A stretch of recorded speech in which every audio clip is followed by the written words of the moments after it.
Brought to you by Jamie Casino Injury Attorneys. It's a soggy day across the CSRA, and these showers will linger into our Sunday evening. No threat of thunderstorms or severe weather, though.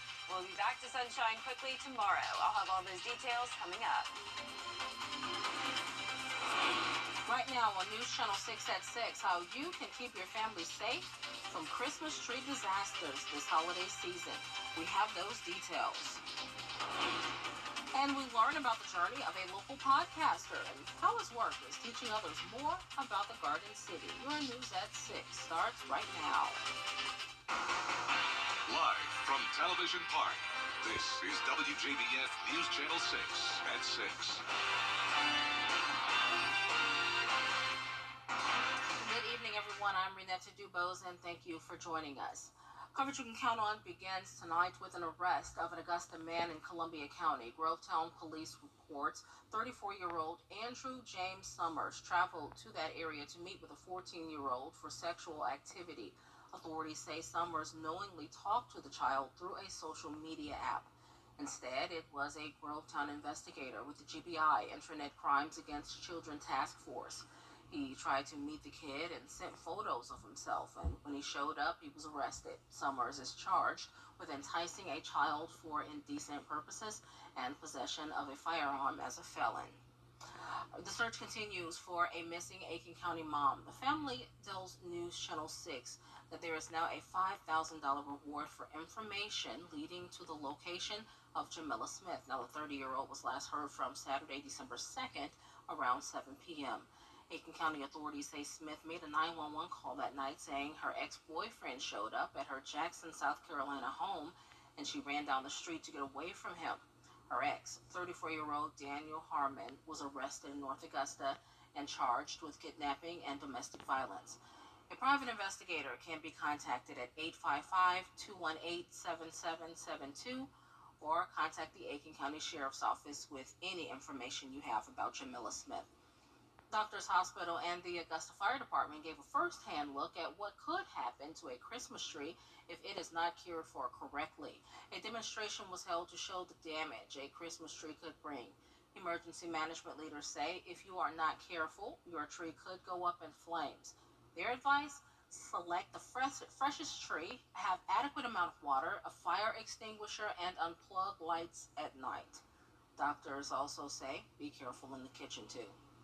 While we're talking about trees and talking about decorations, you know, it's also a great time to get together in the kitchen and do some wonderful sharing of time, but also just be careful in the kitchen because you also see a little uptick in kitchen-related or cooking-related incidents as well. Anyone experiencing a fire that you have trouble putting out, call 911 immediately. Parts of Harlem, Georgia, now without power. Georgia Power reports about 286 customers in the Harlem area are affected. As of now, the estimated time for restoring power there is about 9:45 tonight. Time now for a quick look at our weather with meteorologist Jennifer Tracci, and it was a rainy day, Jenna. Yes, that's right, Renetta. A lot of rain today. It's still coming down along with some gusty winds, but the good news is that we had no severe weather today. Really hardly any thunderstorm activity as well. For the most part, this is just a rain event. You can see it now behind me. Here's a live look at Live Viper 6 across the two-state. A lot of scattered light rain we're seeing. Some heavy downpours, but as I mentioned, for the most part, not many thunderstorms. So no lightning currently across the CSRA, just some light rain. Most of this impacting some of our northwestern counties. There's a closer look at Wilkes, down to the Warrenton area, some light rain all along I-20 and up towards the lake. But as we take it into the metro, completely dry now at this time. And we also are almost done with the rain for our southeastern counties, from Bamberg down to Allendale and Sylvania. The rain is pushing off towards the southeast, and after that, there will still be some more showers coming in from those northwestern counties, but by around midnight, we'll start to dry out entirely. So the rainfall totals are a little bit all over the place, anywhere from just 1/4 of an inch all the way up to 1.5 inches. Now, Augusta, just under that half-inch mark. Higher amounts up in Saluda, that's where we're almost at 1.5 inches, and that rain coming down now in our northwest counties will certainly add to that as well. So as I mentioned, no rain in Augusta at this time, but it's certainly a wet commute. Here's a live look at our Terry Lambert Hyundai Skyview cam at Washington Road. Temperature is pretty consistent now in the low 60s. Dew points also in the low 60s, and winds are still very breezy. And you can actually see the exact location of the cold front here based off these southerly winds coming in and the northern wind coming in behind it. So that's going to bring in the dry and cooler air for our Monday. There's the cold front, a few showers behind it, but then we have high pressure out towards the west, and that will take over for our Monday. But in the meantime, tonight, showers continue, starting to see those clearing skies by the 10 o'clock hour, staying in the 50s. So sunny and cool by tomorrow, dry all the way until next weekend. And I'll have that full 10-day forecast coming up, but back to you, Renetta. Jenna, thanks. Maine Bradley is setting the tone for podcasting in the Augusta area.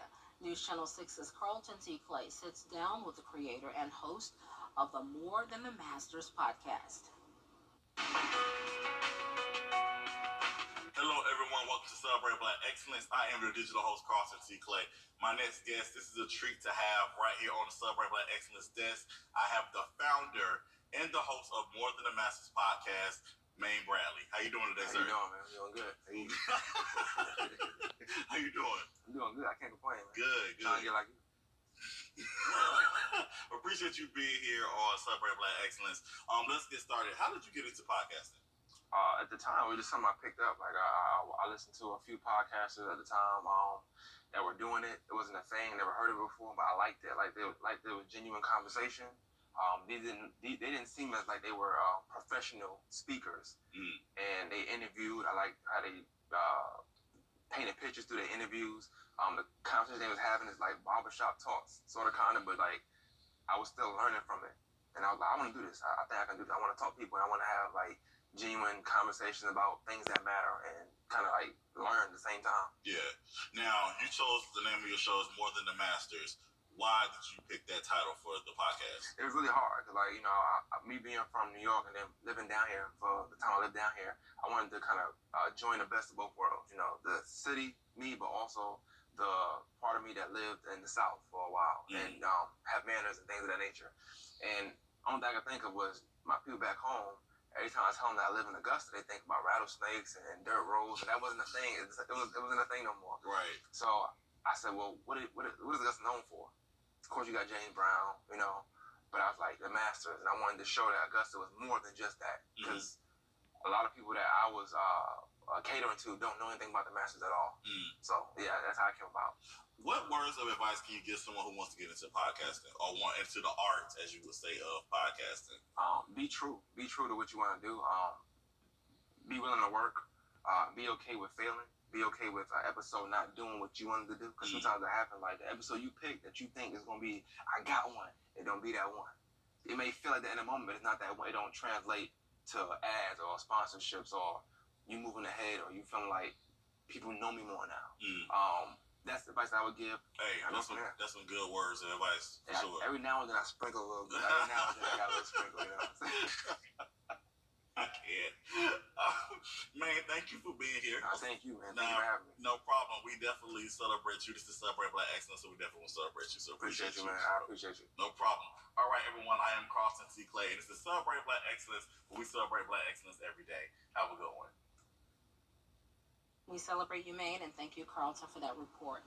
Some Bamberg County departments head into a new space. A ribbon-cutting ceremony was held Friday for the new Health Department and Veterans Affairs facility. Coming up, we've had rain, and then we'll be back to cooler temps. Jenna will have your full forecast when we come back after the break. Learn more at mymiracleadvantage.com, Facebook, or Instagram. Every day is a miracle.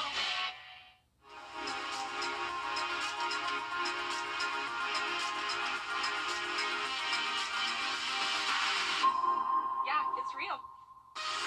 Get spotted with an SRP Spotted sticker and get $100.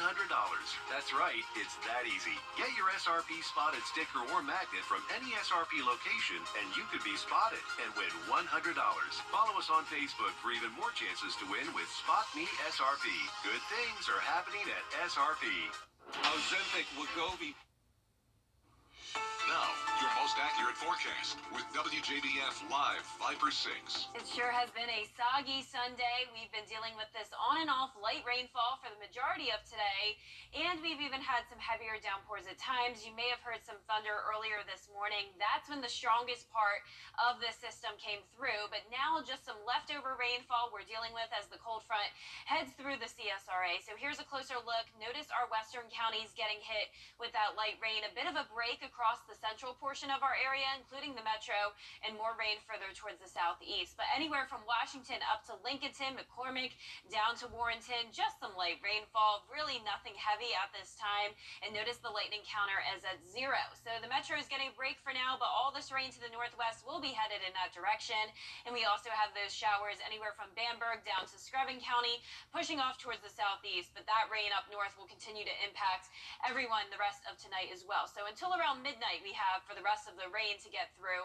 But luckily, as usual, a lot of these storm systems weaken by the time they reach us. So no storm reports across the CSRA, not much activity down in Georgia, some tornado reports to our south, and unfortunately a lot of tornado damage, and unfortunately took the lives of 6 people up around Nashville and Clarksville, Tennessee late last night. So we're very fortunate here that the system weakened today, bringing just a lot of rain for us. Very wet outside on our Terry Lambert Hyundai Skyview cam outside the station, sitting at 63 degrees, south wind of 8 miles per hour.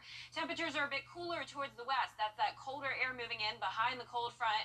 For the most part, though, in the 60s still. All along the eastern coast, we are a bit warmer, but you can see that cold air mass that's settling in behind the cold front. There it is, right across our area. A little bit of rain and cloud cover behind that front we still have to get through. But then high pressure will come in tomorrow, bringing nice sunny skies, northwest wind, and some much cooler air. Starting out tomorrow in the 30s, only warming into the 50s. No chance of rain all work week long. Then as we go into the weekend, just like the past few weekends, we will have that chance of rain, but as of now, still pretty uncertain. Low temperatures will continue to fall down to 27 degrees for your Tuesday morning, so some below freezing mornings in store for us. And you can see as we go into the future here on our future cast, we will continue to see that rain move in by 10, 11 o'clock tonight. Then by midnight, we're pretty much done with it. Skies will begin to clear west to east, and then by tomorrow morning, not a cloud out there. It will be a beautiful sunny day. Lows tonight will be in the mid-30s. Highs tomorrow will be in the mid-50s with the sunshine, and your 10-day forecast showing the 50s on Tuesday as well. Mostly sunshine all week long, a bit warmer on Wednesday, but for the most part below normal, and a 30% chance of rain comes back Saturday through next Monday. And we'll be right back. With rent and expense. Always our students. After all, education is our middle name. 70 years ago, a local legacy was born that changed television forever. Who would ever have thought that television would have become as important as it is, JB? But throughout it all, one thing that has remained the same is the passion we feel for our community and the dedication we have to our viewers. WJBF News Channel 6, celebrating 70 wonderful years of coverage you can count on. Headlines on News Channel 6, brought to you by Jamie Casino Injury Attorneys. The Live 5 for 6 mobile app. Download it today. Now, WJBF sports coverage you can count on. NFL and the Atlanta Falcons took on the Buccaneers for the second time this season as they looked to keep their winning streak going at home. A very exciting back-and-forth game. Second quarter, Ritter launches it from the 45-yard line into the hands of Kyle Pitts for the touchdown, and Atlanta ties the game at 10. Heading into halftime, they would trail 12-10, and then early in the fourth, Falcons trail by 9. On 3rd and 4, Bijan Robinson gets the first down and more. He gets all the way down to the 3-yard line before he's brought down by a horde of Buccaneers, and he'll finish it off with a touchdown on 1st and goal. He runs right up the middle, and the Falcons cut their deficit to 2 with 11 minutes left to play. The Bucs would kick a field goal on their next possession, so with 3:30 to play, Falcons trail by 5. Desmond Ritter fakes the handoff. They weren't fooled, but he makes it into the end zone nonetheless. A truly incredible performance from Atlanta, but unfortunately it wouldn't be enough as the Tampa Bay Buccaneers get the narrow victory 29-25 inside Mercedes-Benz Stadium. The Panthers hit the road to take on the Saints, and they started off strong. Bryce Young making guys miss. He picks up 21 yards on 3rd and 9, but Carolina couldn't get in the end zone the entire game. New Orleans gets the victory 28-6, and after the game, interim head coach Chris Tabor spoke to the media about the adjustments that they need to make moving forward. We took shots today. I think we took a lot of shots, and we didn't obviously we didn't connect on enough that we wanted, and then we didn't get unfortunately we didn't get any PI calls or anything along those lines. It's a good secondary. It's a really good secondary, but we had chances there, and we didn't capitalize. So that's we're gonna continue to work at getting that better. Carolina still looking for just their second win of the season. They'll try to get it next week against the Atlanta Falcons. And finally, the top-ranked South Carolina Gamecocks held off number 11 Utah in the Hall of Fame Women's Showcase game. 4 Gamecocks scored in double figures as South Carolina beat Utah 78-69 and remained undefeated this season. Next up for South Carolina, they'll host Presbyterian on Saturday. But as for this game, I will have those very exciting highlights for you later on tonight, right here on News Channel 6 at 11. That does it for sports. Renetta, back to you. All right, thanks, Carrie. You'll love this story coming up next. How an astronaut is making sure to celebrate Hanukkah. We have those details up next. Over the last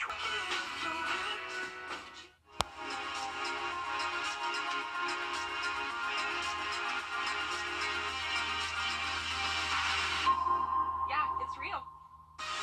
Get spotted with an SRP Spotted sticker and get $100. That's right, it's that easy. Get your SRP Spotted sticker or magnet from any SRP location and you could be spotted and win $100. Follow us on Facebook for even more chances to win with Spot Me SRP. Good things are happening at SRP. Flavor on and on. Hanukkah is still underway, and a NASA astronaut aboard the International Space Station is celebrating the best way she can. No candles allowed in space, so Jasmine Moldbelly is using this felt menorah made by her husband and daughters. They even included a few felt lights that can be pinned to each night so the family can celebrate together while mom circles 250 miles above Earth. And for even more fun, they also included a dreidel that she can spin in 0 gravity. There it is, right there. That has to be some kind of record for farthest away celebrating Hanukkah. Yeah. I love it. Or any holiday. Or any holiday. Yeah, exactly. Yeah. I mean, I'm That's glad so they cool. still think about celebrating holidays up there, because I'd imagine you have to bring any fun you can to make it more tolerable, being so far away from your family. Yeah, that is that dreidel is doing great. Yeah. I love it. I play Very with dreidel all the time, and mine are not that cool. That She one's has awesome. 2 candles, but what night are we on? 3.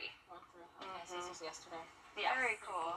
Well, Yes. for forecast the rest of tonight, we are still going to see light rain showers, possibly some heavy downpours, but no threat of strong thunderstorms or severe weather. Just a soggy Sunday night. The rain will linger until around midnight, then will gradually clear out overnight. Plenty of sunshine for our Monday, a cooler day starting out at 36, only warming up to 55. 50s for the most part this week, a lot of below freezing mornings, and then finally another chance of rain next weekend. All right, so break out that reindeer again. All right. Umbrellas. All right, thanks for watching. We'll be back at 11.